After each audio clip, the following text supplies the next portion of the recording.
اعوذ باللہ من الشیطان الرجیم بسم اللہ الرحمن الرحیم انک لا خلق العظیم صدق اللہ العظیم الصلاۃ والسلام علیک یا سیدی یا رسول اللہ الصلاۃ والسلام علیک یا سیدی یا حبیب اللہ الصلاۃ والسلام علیک یا سیدی یا نبی اللہ الصلاۃ والسلام علیک یا رحمت للعالمین۔ تمام ناظرین و سامعین السلام علیکم۔ دعا ہے کہ اللہ پاک ہمیں حق بولنے کی اور حق سننے کی توفیق عطا فرمائے، اور ماہ ربیع الاول کا صدقہ ہمیں سرکار دو عالم کے اسوہ حسنہ کو ماننے کی اور آپ سے محبت کا اظہار درود پاک کی صورت میں کرنے کی توفیق عطا فرمائے۔ اللہ ہمیں اپنی پناہ میں رکھے، ابلیس اور نفس کے وسوسوں اور شیطان کی چالوں سے محفوظ رکھے، اور اس گئے گزرے دور میں ہمیں اللہ تبارک و تعالیٰ کے بتائے ہوئے رستے اور سرکار مدینہ کی سیرت کو سمجھ کے محبت اور ایمان کے ساتھ ہمیں دین پہ چلنے کی توفیق عطا فرمائے۔ تو صاحبان محترم، اللہ پاک نے اپنے محبوب کو اس خوبصورت اور احسن طریقے سے تخلیق فرمایا، اور آپ کی صورت کا جواب نہیں، آپ کے وجود اطہر کا جواب نہیں، آپ کی روح اور آپ کے جو نور ہیں اس کی بھی کوئی مثل اس کائنات میں نہیں۔ اس کے ساتھ ساتھ اللہ رب العزت نے فرمایا کہ اے میرے محبوب، میں نے آپ کو خلق عظیم عطا کیا ہے۔ اب صاحبان، بات یہ ہے کہ خلق عظیم اس کائنات کا مالک و مختار اپنے محبوب کو اخلاق کی وہ دولت عطا کی، اخلاق کا وہ سمندر عطا کیا کہ جس کی محبت، جس کے پیار، جس کے انس اور جس کی شفقت میں پوری کائنات پل رہی ہے، وہ اعلیٰ اخلاق کی مالک وہ ذات سرکار دو عالم کی ذات بابرکت ہے، آمنہ کا وہ لال ہے کہ جس کے لیے اللہ نے کائنات کو تخلیق کیا، کائنات کو خلق کیا، اور فرمایا اے میرے محبوب، میں نے آپ کو خلق عظیم عطا کیا ہے۔ اب دو چیزوں کے بارے میں اللہ پاک نے بڑی وضاحت سے فرمایا ہے۔ ایک تو یہ ہے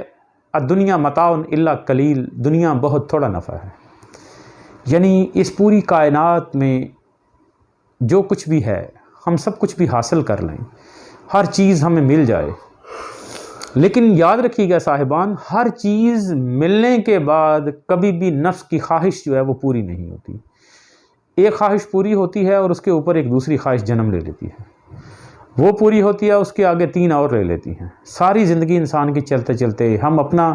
اگر جائزہ لیں تو ہم بچپن سے لے کے آج تک کبھی ہماری زندگی کا مقصد کچھ رہا ہے، کبھی ہماری زندگی کا مقصد کچھ رہا ہے۔ آج یہ کام ہو جائے، اب یہ کام ہو جائے، تعلیم ہو جائے، تعلیم و تربیت ہو جائے، اور پھر کیا ہو، پھر ہمیں وہ چیزیں مل جائیں جو ہماری خواہشات اور ضروریات کے مطابق ہیں۔ خواہشات بھی پوری ہوتی ہیں، ضروریات بھی پوری اللہ پاک کرتا ہے، لیکن کبھی بھی زندگی کے آخری حصے میں ہم پہنچ جائیں، پھر بھی ہمیں یہ نہیں سمجھ آتی کہ آخر کیوں یہ خواہشات نفس انسان کی ایک جگہ پہ سکوت کیوں نہیں لیتی، کیوں نہیں ایک جگہ پہ کھڑی ہوتی، کیوں نہیں ایک جگہ پہ قرار پکڑتی، اور کیوں نہیں نفس یہ خواہشات کا گند کھا کھا کے تھکتا کیوں نہیں؟ کیونکہ اس کے اندر غلاظت ہے، اور یہ غلاظت پسند کرتا ہے۔ اور سب سے بڑی یہ بات ہے کہ اللہ تبارک و تعالیٰ نے اپنے محبوب کو فرمایا اے میرے محبوب، میں نے دنیا کی وہ چیزیں نہیں عطا کیں جس میں کیسر و کسریٰ کے بادشاہ، روم کے بادشاہ اور دوسری کائنات کے جتنے بھی آپ کے وقت کے دور کے جو بادشاہ تھے، عیسائیت تھی غلبے پہ، یہودیت غلبے پہ تھی، ان سب کے ساتھ پاس جو کچھ بھی اس دنیا کے مال و متاع تھا وہ سب کچھ ایک طرف، لیکن اے میرے محبوب، میں نے آپ کو خلق عظیم عطا کیا ہے۔ یعنی دنیا کی دولت اور مال ایک طرف اور خلق عظیم ایک طرف۔ آج یہی وجہ ہے کہ اسی خلق کی بنا پر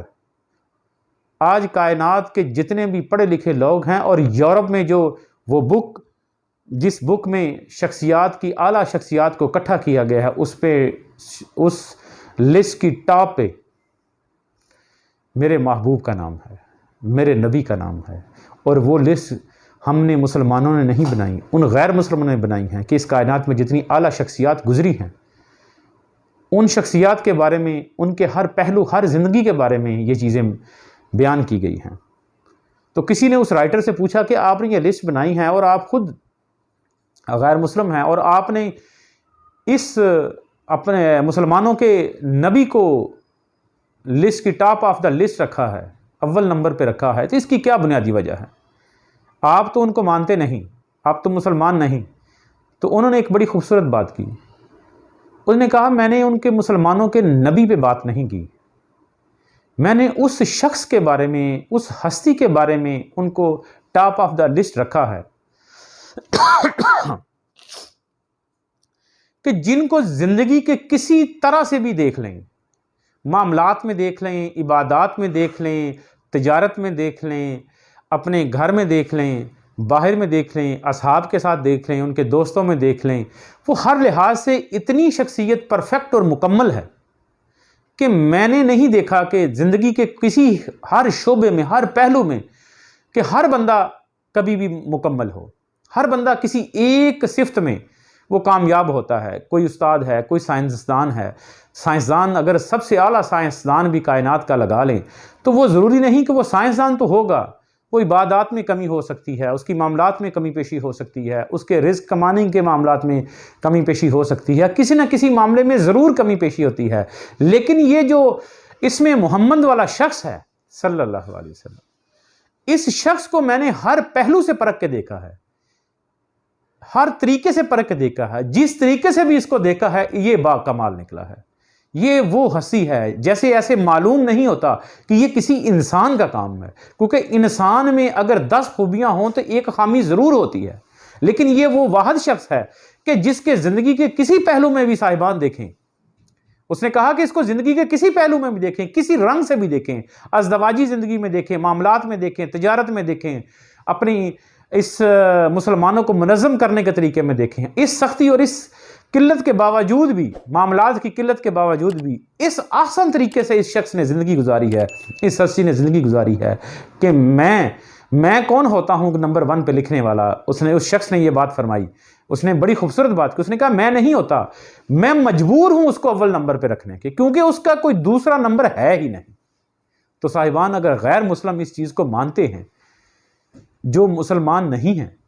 وہ اس چیز کو مانتے ہیں کہ ہمارا نبی کائنات کے زندگی کے ہر پہلو میں مکمل ہے، تو پھر ہمیں نقص نکالنے کی ضرورت نہیں صاحبان، ہمیں خوش ہونا چاہیے کہ ہم ایسے نبی کے امتی ہیں جن کو غیر مسلم بھی مانتے ہیں۔ اگر کچھ بیوقوف اور نادان لوگ آپ سے بدتمیزی کرنے کی کوشش کرتے ہیں، لیکن مجھے یہ بات بتائیں، کوئی بھی کائنات میں کوئی ایسا شخص ہے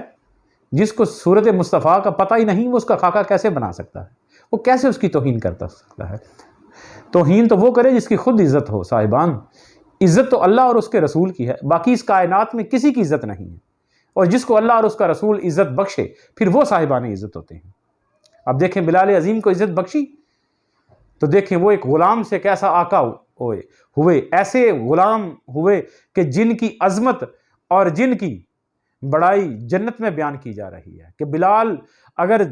مکے اور مدینے کی گلیوں میں چلتے ہیں تو جنت میں ان کے چلنے کی آواز آتی ہے، جنت میں ان کے قدموں کی آواز آتی ہے۔ اور جب سرکار مدینہ معراج پہ گئے صاحبان، بڑی خوبصورت بات ہے، جب معراج پہ سرکار مدینہ گئے تو جو جنت کے حوروں کی سردار تھی، سرکار مدینہ کی ان سے ملاقات ہوئی تو آپ نے خوش ہو کے کہا جاؤ میں نے تمہیں بلال عطا کیا۔ تو وہ بڑی نادم ہوئی، وہ بڑی پریشان ہوئی، بڑی مایوسی ہوئی۔ تو سرکار دو عالم نے فرمایا کہ ابھی میں نے بلال سے تو پوچھا ہی نہیں، یاد رکھو اس کی نظر میں تو حسن مصطفیٰ موجود ہے، اس کو تو سوائے میرے کچھ اور نظر ہی نہیں آتا، ابھی تو بلال سے میں نے نہیں پوچھا کہ اس کو تم قبول ہو کہ نہیں ہو، اس نے تو صرف ایک ہی محبوب رکھا ہے اور وہ مصطفیٰ کی ذات ہے۔ یہ وہ شان بخشی صرف اور صرف کیا؟ سرکار مدینہ کی غلامی سے۔ آپ کے غلاموں کی اتنی شان ہے، جناب ابوبکر صدیق کو دیکھیں، جب معراج سے واپس آئے تو ابو جہل نے کہا کہ اگر میں کہوں کہ ایک بندہ راتوں رات آسمان سے ہو کے 7 آسمانوں سے ہو کے راتوں رات واپس آ گیا ہے تو تم یقین کر لو گے؟ تو جناب صدیق اکبر نے کہا نہیں، میں نہیں مانتا۔ تو ابو جہل نے کہا پھر جس کو تم پیغمبر مانتے ہو، جس کو نبی مانتے ہو، اس نے یہ بات کی ہے۔ تو ساتھ ہی برملا کہا کہ اگر انہوں نے، میرے سرکار نے، میرے آقا نے یہ بات کی ہے تو میں اپنے بسم اللہ کر کے اس کو قبول کرتا ہوں۔ تو جب اس واقعے کو سنا تو سرکار دو عالم نے فرمایا اے صدیق، آج سے تو سچا ہے، آج سے سچ اور سچائی میں تیرے حصے میں عطا کرتا ہوں، تجھ سے بڑا کوئی سچا اس کائنات میں ہے نہیں، کیونکہ تم نے کائنات کے سب سے بڑے سچے کو مانا ہے، تو اس لیے تم صدق میں سب سے اکبر ہو۔ تو یہ بڑائی ملی جناب عمر فاروق کو، عثمان غنی کو، مولا علی مشکل کشا، جن کی تو کوئی مثل اور مثال ہی نہیں۔ ایسے شاہ سوار، ایسے خوبصورت موتی صرف سرکار دو عالم کی نگاہ خاص نے گھڑے۔ یہ خلق تھا، آپ کے خلق کی یہ مثال دی جاتی ہے۔ آپ کا خلق یہ تھا کہ یہ خلق خدا کی صورت میں تھا کہ آپ اپنی مخلوق، اپنے صحابہ کے ساتھ اتنے مہربان تھے، اتنے کرم نوازی کرنے والے تھے، اتنے عطا کرنے والے اور اتنے نرم دل کے مالک تھے کہ اللہ کو قرآن میں مجبور کہنا پڑا میرے نبی کو تنگ نہ کیا کرو، جب آنا ہو تو دروازہ کھٹکھٹا کے آؤ، وقت سے پہلے نہ آؤ، اور جب نبی سے بات کرنی ہو تو وہ صدقہ دے کے بات کرو، نبی کی آواز سے اپنی آواز نیچے رکھو، کیونکہ یہ امت کے لیے اتنے مہربان، اتنے شفیق اور اتنے کریم تھے کہ اللہ کو کہنا پڑا کہ اے میرے بندو، میرے محبوب کو ایسے بلاؤ، ایسے بیٹھو، ایسے بات کرو۔ کیوں کہ میرا محبوب اپنی محبت میں، اپنے پیار کے ہاتھوں، اپنے خلق عظیم کے ہاتھوں وہ مجبور ہے، وہ آپ کو نہیں کہہ سکتا کچھ بھی، وہ آپ کو نہیں کہہ سکتا کچھ بھی۔ اس لیے سرکار دو عالم کا خلق اس کائنات کا سب سے بہترین خلق تھا۔ یاد رکھیے گا کائنات، یہ سرکار مدینہ کا وہ خلق ہے، وہ خلق محمدی ہے کہ اس پوری کائنات کے انسانوں کا، جو کائنات میں آدم علیہ السلام سے لے کے آخری انسان تک جتنے بھی انسان اس کائنات میں آئیں گے، سب نے اگر خلق میں سے کچھ ملا ہے کسی کو تو وہ صرف اور صرف میرے نبی کی بارگاہ سے عطا ہوا ہے، وہ میرے نبی کے خلق عظیم سے ملا ہے۔ آج دیکھیں کہ آپ صرف مسلمانوں کے لیے رحمت نہیں، آپ کافروں کے لیے بھی رحمت ہیں، آپ دوسرے پوری کائنات، پوری انسانیت کے لیے رحمت ہیں آپ، یعنی ایسے شفیق، ایسے اور مہربان ہیں۔ آپ کے خلق کی داستانیں بے شمار ہیں، سرکار کی اتنی داستانیں ہیں، اتنی مہربانیاں ہیں کہ اللہ تبارک و تعالیٰ نے اپنے محبوب کے خلق کو وہ عظیم بخشا کہ دنیا، پوری کائنات کے پاس اگر دنیا آ جائے تو صاحبان کوئی غم نہیں، الدنیا متاع الا قلیل، دنیا بہت تھوڑا نفع ہے۔ تو انک لا خلق العظیم، اے میرے محبوب، میں نے تمہیں خلق عظیم عطا کیا ہے۔ یاد رکھیے گا صاحبان، اگر اللہ کسی چیز کو عظیم کہتا ہے تو وہ جہاں تک ہم عظیم سمجھتے ہیں، اللہ کی عظمت جو وہ سوچتا ہے وہ اس سے شروع ہوتی ہے۔ ہماری تخیل، ہمارے تصور سے عظمت بہت اونچی ہے، اور اللہ جس کو عظیم کہے وہ کتنا عظیم ہو سکتی ہے، وہ ذات، وہ کام کتنا عظیم ہو سکتا ہے۔ اس لیے صاحبان، ہمیں خوشی ہے، ہم مسلمان ہیں اور نبی آخر الزمان کی امتی ہیں، اور وہ رحمت اتنی خوبصورت ہے، وہ اتنا کریم ہے، وہ اتنا مہربان ہے کہ وہ کسی صورت بھی نہیں چاہے گا کہ میرے محبوب کو کسی بھی طرح پریشانی ہو۔ اللہ نہیں چاہے گا تو کیا ہمارا نبی چاہے گا کہ میرا امتی کسی تکلیف میں ہو، وہ چاہے اس دنیا میں ہو یا آخرت میں ہو یا قبر میں ہو یا حشر میں ہو؟ تو صاحبان محترم، بات یہ ہے کہ ہمیں اپنے نبی کی سیرت کو اپنانا چاہیے۔ ہم کوئی کائنات میں ایسا نہیں جو نبی کی سیرت پہ چل سکے یا سیرت کو اپنا سکے۔ ہمیں صرف جزوی طور پہ، جزوی معنوں سے، کچھ نہ کچھ ان کے اخلاق سے، ان کی محبت سے، ان کے پیار سے ہمیں کچھ نہ کچھ حصہ ضرور لینا چاہیے۔ جیسے ہم نماز پڑھتے ہیں، آپ کی سنت ادا کرتے ہیں، قرآن پڑھتے ہیں، آپ کی سنت ادا کرتے ہیں، قرآن قلب مصطفیٰ پہ اتارا گیا، ہمیں نہیں پتا قرآن کے کیا معنی ہیں، لیکن ہم جب سرکار کی محبت سے پڑھیں گے تو قرآن ہمیں اپنے فہم کھول کھول کے بتائے گا، ہمیں اپنے راز، اپنے اندر جو راز، جو قیمتی مونگے اور موتی ہیں، ہمیں وہ نکال کے بتائے گا۔ یہ ہے سرکار کی صحبت اور سرکار کی محبت کا نام۔ اس لیے صاحبان محترم، ہمیں جیسے نماز روزہ پڑھتے ہیں سرکار کی سنت سمجھ کے، ہمیں لوگوں سے محبت اور لوگوں سے پیار کے ساتھ پیش آنا چاہیے۔ یہ بھی میرے نبی کا خلق ہے، یہ بھی میرے نبی کی سنت ہے۔ مسواک کرنا تو سنت ہے،